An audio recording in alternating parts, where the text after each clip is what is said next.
मधुबन के बाबा, मधुबन के बाबा मुरली वाले, आपका क्या कहना, आपका क्या कहना। ओम शांति। 31 अक्टूबर 2021 अव्यक्त बाप दादा के महावाक्य। ओरिजिनल डेट 15 नवंबर 1989। आज के व्यक्त मुरली का सार है सच्चे दिल पर साहिब राजी। आज विश्व की सर्व आत्माओं के उपकारी बाप दादा अपने श्रेष्ठ परोपकारी बच्चों को देख रहे हैं। वर्तमान समय अनेक आत्माएं उपकार के लिए इच्छुक हैं। स्वयं का उपकार करने की इच्छा है, लेकिन हिम्मत और शक्ति नहीं है। ऐसी निर्बल आत्माओं का उपकार करने वाले आप परोपकारी बच्चे निमित्त हो। आप परोपकारी बच्चों को आत्माओं की पुकार सुनाई देती है या स्वयं उपकार में ही बिजी हो। बाबा पूछ रहे हैं, आप बच्चों को आत्माओं की पुकार सुनाई देती है या स्वयं के उपकार में बिजी हो। विश्व के राज्य अधिकारी सिर्फ स्वोपकारी नहीं बनते, परोपकारी आत्मा ही राज्य अधिकारी बन सकती है। उपकार सच्चे दिल से होता है। ज्ञान सुनाना ये सिवाय दिल के मुख से भी हो सकता है। ज्ञान सुनाना ये विशाल दिमाग की बात है या वर्णन के अभ्यास की बात है, तो दिल और दिमाग दोनों में अंतर है।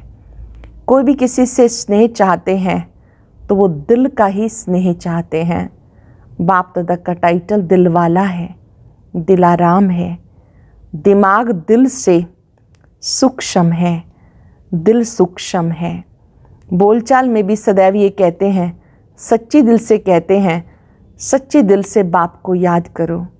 ये नहीं कहते कि सच्चे दिमाग से याद करो। कहा भी जाता सच्चे दिल पर साहिब राजी, विशाल दिमाग पर राजी नहीं कहा जाता। विशाल दिमाग ये विशेषता जरूर है। इस विशेषता से ज्ञान के पॉइंट्स को अच्छी तरह धारण कर सकते हैं, लेकिन दिल से याद करने वाले पॉइंट अर्थात बिंदु रूप बन सकते हैं। वे पॉइंट रिपीट कर सकते हैं, लेकिन पॉइंट रूप बनने में सेकंड नंबर हो गए। कभी सहज, कभी मेहनत से बिंदु रूप में स्थित हो सकेंगे, लेकिन सच्चे दिल वाले सेकंड में बिंदु बन बिंदु स्वरूप बाप को याद कर सकते हैं। सच्चे दिल वाले सच्चे साहिब को राज़ी करने के कारण, बाप की विशेष दुआओं की प्राप्ति के कारण स्थूल रूप में, चाहे दिमाग कईयों के अंतर में इतना विशाल ना भी हो, लेकिन सच्चाई की शक्ति से समय प्रमाण उनका दिमाग युक्ति युक्त यथार्थ कार्य स्वतः ही करेगा। क्योंकि जो यथार्थ कर्म, बोल व संकल्प है, वो दुआओं के कारण ड्रामानुसार समय प्रमाण वही टचिंग उनके दिमाग में आएगी। क्योंकि बुद्धिवानों की बुद्धि बाप को राज़ी किया हुआ है। जिसने भगवान को राज़ी किया वो स्वतः ही राजयुक्त युक्ति युक्त होता है। तो चेक करो, मैं विशाल दिमाग के कारण याद और सेवा में आगे बढ़ रहा हूँ या सच्ची दिल और यथार्थ दिमाग से आगे बढ़ रहा हूँ।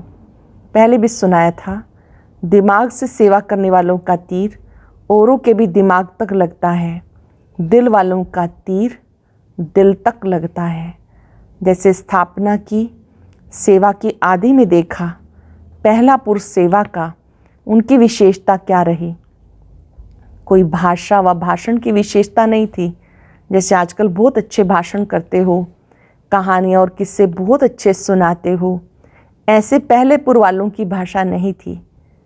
जो हमारा पहला पुर अर्थात दादियों वाला ग्रुप था, कोई शुरू में इतना ज्ञान स्पष्ट नहीं था, इतने सारे किस्से कहानियाँ ये भी नहीं सुनाते थे, लेकिन क्या था? सच्चे दिल का आवाज़ था। इसलिए दिल का आवाज़ अनेकों को दिलाराम का बनाने में निमित्त बना। भाषा गुलाबी थी, मिक्सर थी, लेकिन नैनो की भाषा रूहानी थी।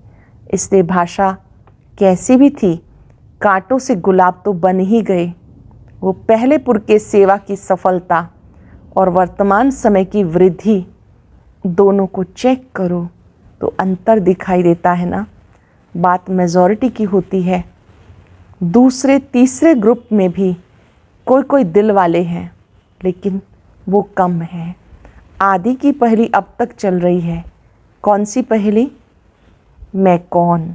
अभी भी बाप दादा कहते अपने आप से पूछो, मैं कौन। पहेली हल करना आता है ना? या दूसरा बताए तब हल कर सकते हो? दूसरा बताएगा तो भी उसकी बात को चलाने की कोशिश करेंगे कि ऐसे नहीं वैसे है। इसलिए अपने आप को ही देखो। कई बच्चे अपने आप को चेक करते हैं, लेकिन देखने की नज़र दो प्रकार की है। उसमें भी कोई सिर्फ विशाल दिमाग की नज़र से चेक करते हैं, उनका अलबेलेपन का चश्मा होता है। हर बात में यही दिखाई देगा, जितना भी किया, त्याग किया, सेवा की, परिवर्तन किया, इतना ही बहुत है। इन बातों में मैं बहुत अच्छी हूँ, इन आत्माओं से बहुत अच्छी हूँ, इतना करना भी कोई सहज नहीं है। थोड़ी बहुत कमी तो नामी ग्रामियों में भी होती है, इस हिसाब से मैं ठीक हूँ। यह है अलबेलेपन का चश्मा। दूसरा है स्वोन्नति का यथार्थ चश्मा। वो है सच्ची दिल वालों का।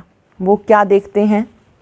जो दिलवाला बाप को सदा पसंद है वही संकल्प बोल और कर्म करना है। जो दिलवाला बाप को सदा पसंद है वही संकल्प बोल और कर्म करना है। यथार्थ चश्मे वाले सिर्फ बाप और अपने आप को देखते हैं। जिनका चश्मा ठीक है स्वोन्नति का, वो अपने आप को और बाप को देखते हैं। दूसरा व तीसरा क्या करता वो नहीं देखते। मुझे ही बदलना है, इसी धुन में सदा रहते हैं। ऐसे नहीं कि दूसरा भी बदले तो मैं बदलूं, या 80% मैं बदलूं, 20% वो बदले, इतने तक भी वो नहीं देखेंगे। मुझे बदलकर औरों को सहज करने के लिए एग्जाम्पल बनना है। इसलिए कहावत है, जो ओटे सो अर्जुन, अर्थात अलौकिक जन। इसको कहते यथार्थ चश्मा व यथार्थ दृष्टि। वैसे भी दुनिया में मानव जीवन के लिए मुख्य दो बातें हैं, दिल और दिमाग, दोनों ठीक होने चाहिए। मानव जीवन की दो मुख्य बातें हैं, दिल और दिमाग, दोनों ठीक होने चाहिए। ऐसे ब्राह्मण जीवन में भी विशाल दिमाग भी चाहिए और सच्ची दिल भी चाहिए। सच्ची दिल वाले को दिमाग की लिफ्ट मिल जाती है। इसलिए सदा चेक करो, सच्ची दिल से साहिब को राज़ी किया है? सिर्फ अपने मन को व सिर्फ कुछ आत्माओं को तो राज़ी नहीं किया। सच्चे साहिब को राज़ी करना, इसकी बहुत निशानियां हैं। जिसने सच्चे साहिब को राज़ी किया है उसकी बहुत निशानियां हैं। इस पर आज मनन करना, रूहान करना, फिर बाप दादा भी सुनाएंगे। अच्छा, टीचर्स बैठी हैं, टीचर्स भी ठेकेदार हैं, कॉन्ट्रैक्ट लिया है, स्व परिवर्तन से विश्व परिवर्तन करना है। ऐसा बड़े से बड़ा कॉन्ट्रैक्ट लिया है ना। जैसे दुनिया वाले कहते हैं आप मरे मर गई दुनिया, आप नहीं मरे तो दुनिया भी नहीं मरी। ऐसे ही स्व परिवर्तन ही विश्व परिवर्तन है। बिना स्व परिवर्तन के कोई भी आत्मा प्रति कितनी भी मेहनत करो, परिवर्तन नहीं हो सकता। आजकल के समय में सिर्फ सुनने से नहीं बदलते, देखने से बदलते हैं। मधुबन भूमि में कैसी भी आत्मा क्यों बदल जाती है? सुनाते तो सेंटर पर भी हो, लेकिन यहाँ आने से आप स्वयं को देखते हो, स्वयं देखने के कारण बदल जाते हो। कई बंधन वाली माताओं के भी युगल उनके जीवन में परिवर्तन को देखकर बदल जाते हैं। ज्ञान सुनाने की कोशिश करेंगे तो नहीं सुनेंगे, लेकिन देखने से वो प्रभाव उनको भी परिवर्तन कर देता है। इसलिए कहा आज दुनिया देखना चाहती है तो टीचर्स का यही विशेष कर्तव्य है, करके दिखाना, अर्थात बदल के दिखाना। समझा? सदा सर्वात्माओं के प्रति परोपकारी, सदा सच्चे दिल से सच्चे साहिब को राज़ी करने वाले, विशाल दिमाग, सच्ची दिल का बैलेंस रखने वाले, सदा स्वयं को विश्व परिवर्तन के निमित्त बनाने वाले, स्व परिवर्तन करने वाली श्रेष्ठ आत्मा, श्रेष्ठ सेवाधारी आत्मा समझ आगे बढ़ने वाले ऐसे चारों ओर के बच्चों को बाप दादा का याद, प्यार और नमस्ते। रूहानी बच्चों की रूहानी बाप दादा को नमस्ते, गुड मॉर्निंग, शुक्रिया बाबा, शुक्रिया। दिल्ली ग्रुप से मुलाकात। सभी के दिल में बाबा का स्नेह समाया हुआ है। हर एक अनुभव करे कि बाबा मुझसे बात कर रहे हैं। सबके दिल में बाबा का स्नेह समाया हुआ है। स्नेह ने यहाँ तक लाया है, दिल का स्नेह दिलाराम तक लाया है। दिल में सिवाय बाप के और कुछ रह नहीं सकता। जब बाबा ही संसार है तो बाप का दिल में रहना अर्थात बाप में संसार समाया हुआ है। इसलिए एक मत, एक बल, एक भरोसा। बाबा में संसार समाया है, इसलिए एक मत, एक बल, एक भरोसा। जहाँ एक है वहाँ हर कार्य में सफलता है। कोई भी परिस्थिति को पार करना सहज लगता है या मुश्किल? अगर दूसरे को देखा, दूसरे को याद किया तो दो में एक भी नहीं मिलेगा, इसलिए मुश्किल हो जाएगा। बाबा की आज्ञा है, मुझ एक को याद करो। अगर आज्ञा पालन करते हैं तो आज्ञाकारी बच्चों को बाबा की दुआएं मिलती हैं और सब सहज हो जाता है। अगर बाप की आज्ञा का पालन नहीं किया तो बाप की मदद व दुआएं नहीं मिलती हैं, इसलिए मुश्किल हो जाता है। तो सदा आज्ञाकारी होना। लौकिक संबंध में भी आज्ञाकारी बच्चे पर कितना स्नेह होता है। वह है अल्पकाल का स्नेह, ये है अविनाशी स्नेह। ये एक जन्म की दुआएं अनेक जन्म साथ रहेंगी। तो अविनाशी दुआओं के पात्र बन गए। अपनी ये जीवन मीठी लगती है ना? कितनी श्रेष्ठ, कितनी प्यारी जीवन है। अनुभव करेंगे कितनी श्रेष्ठ, कितनी प्यारी जीवन है। ब्राह्मण जीवन है तो प्यारी है, ब्राह्मण जीवन नहीं तो प्यारी नहीं लगेगी, लेकिन परेशानी की जीवन लगेगी। तो प्यारी जीवन है या थक जाते हो? सोचते हो संगम कब तक चलेगा? शरीर नहीं चलते, सेवा नहीं कर सकते, इससे परेशान तो नहीं होते? ये संगम की जीवन सर्व जन्मों से श्रेष्ठ है। प्राप्ति की जीवन ये है, फिर तो प्रारब्ध भोगने की जीवन है, कम होने की जीवन है, अभी भरने की है। 16 कला संपन्न अभी बनते हो। 16 कला अर्थात फुल। ये जीवन अति प्यारी है, ऐसा अनुभव होता है ना? या कभी जीवन से तंग हो जाते हो? तंग होकर ये तो नहीं सोचते हो कि अभी तो चले। बाप अगर सेवा के प्रति ले जाते हैं तो और बात है, लेकिन तंग होकर नहीं जाना। एडवांस पार्टी में सेवा का पार्ट है और ड्रामा अनुसार गए तो परेशान होकर नहीं जाएंगे, शांत से जाएंगे। सेवार्थ जा रहे हैं तो कभी भी बच्चों से व अपने आप से तंग नहीं होना। माताएं कभी बच्चों से तंग तो नहीं होती। जब हैं ही तमोगुणी तत्वों से पैदा हुए तो क्या वो सतो प्रधानता दिखाएंगे? वो भी परवश हैं। आप भी बाप की आज्ञाएं कभी कभी भूल जाते हो ना? तो जब आप भूल कर सकते हो तो बच्चों ने भूल की तो क्या हुआ? जब नाम ही बच्चे कहते हैं तो बच्चे माना ही क्या? चाहे बड़े हों, लेकिन उस समय तो वो भी बच्चे बन जाते हैं, अर्थात बेसमझ बन जाते हैं। इसलिए कभी भी दूसरे की परेशानी देख खुद परेशान नहीं होना। वो कितना भी परेशान करें, आप शान से क्यों उतरते हो? कमज़ोरी आपकी या बच्चों की?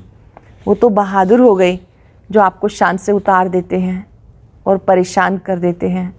तो कभी स्वप्न में भी परेशान नहीं होना, अर्थात श्रेष्ठ शान से परे नहीं होना।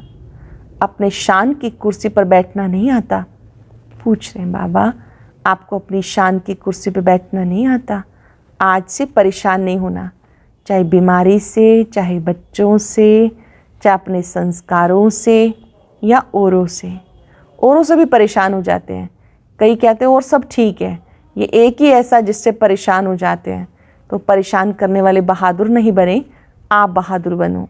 चाहे एक हो चाहे 10 हो, लेकिन मैं मास्टर सर्वशक्तिवान हूँ, कमज़ोर नहीं। तो सदा ये वरदान स्मृति में रखना, हम सदा अपनी श्रेष्ठ शान में रहने वाले हैं। कभी परेशान होने वाले नहीं।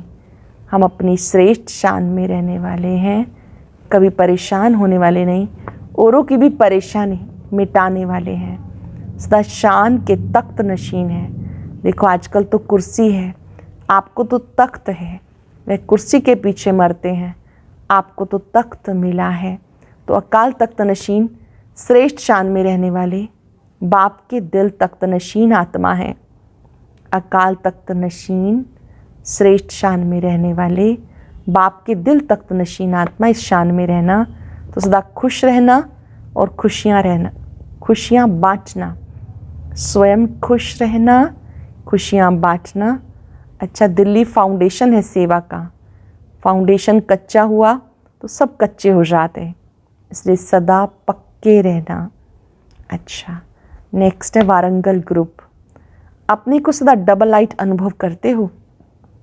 जो डबल लाइट है उस आत्मा में माइट अर्थात बाप की शक्तियाँ साथ हैं। तो डबल लाइट भी हो, माइट भी हो। समय पर शक्तियों को यूज़ कर सकते हो, या समय निकल जाता है पीछे याद आती हैं, क्योंकि अपने पास कितनी भी चीज़ है, अगर समय पर यूज़ नहीं किया तो क्या कहेंगे।